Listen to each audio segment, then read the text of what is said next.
Judgment Day is here for the U.S. Canada faces a mystery Cuban side, and Hans Backe's fate in the balance. Next on The Daily.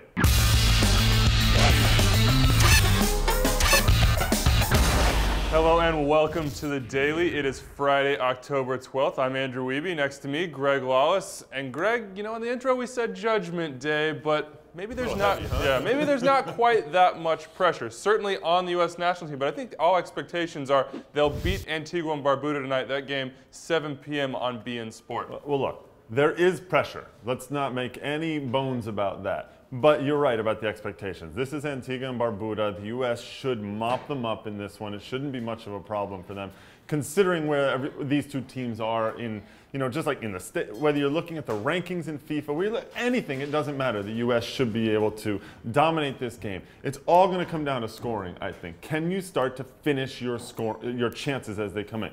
Whether it's Eddie Johnson, Herculez Gomez, Clint Dempsey, or Graham Zusi on maybe a set piece or something like that.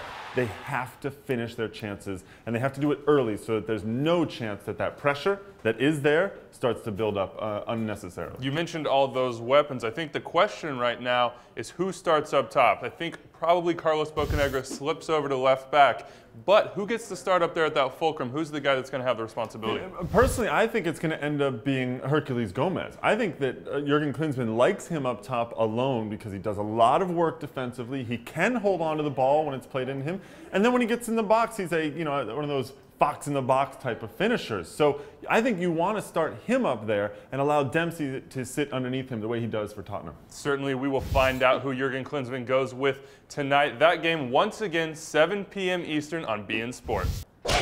Farther north, Canada has another must-win game in CONCACAF. They'll take on a mystery Cuban side, Greg. That's 7:30 p.m. on Sportsnet 1. We talked to Andre Hainault yesterday on Extra Time Radio.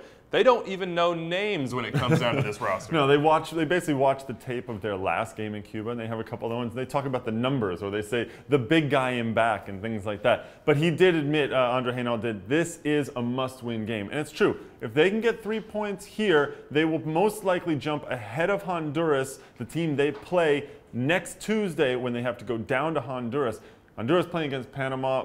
In Panama, most likely Panama will get a win or at least a draw. Canada should be able to get 3 points against this Cuban team at home. Despite not having Dwayne De Rosario, who's out injured, they still have a couple of good weapons that should be able to get this done. Of course, Canada has a good attacking trio to throw at that Cuban side. Olivier Ocean with a lot to say before this match, as well as Atiba Hutchison and Simeon Jackson. Those three to watch. That is 7:30 p.m. on Sportsnet 1 in Canada.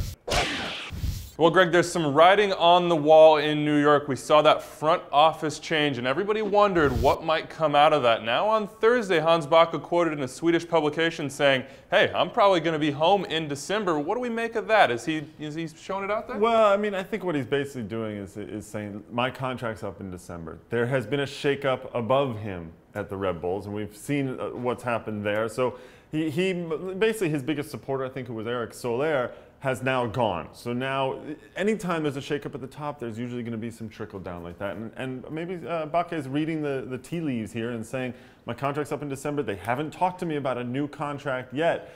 And you know what? Unless this team goes on to do something great, and I'm talking MLS Cup winners great, then there's probably some truth to what he's saying. And let's also not forget, he's maybe setting himself up for a contract or a deal maybe with a team in Sweden if he isn't brought back to the Red Bulls. As always, pressure on in New York. Check MLSsoccer.com. It should be, right? Oh, yeah, that's the way it always is. Check MLSsoccer.com for all the news surrounding Backe and anything else going on in the league, as well as join up for the live chat tonight during that U.S. game. And check out Extra Time Radio before the game happens to get a little bit of a preview from the guys. That's all we have for today. We'll see you on Monday.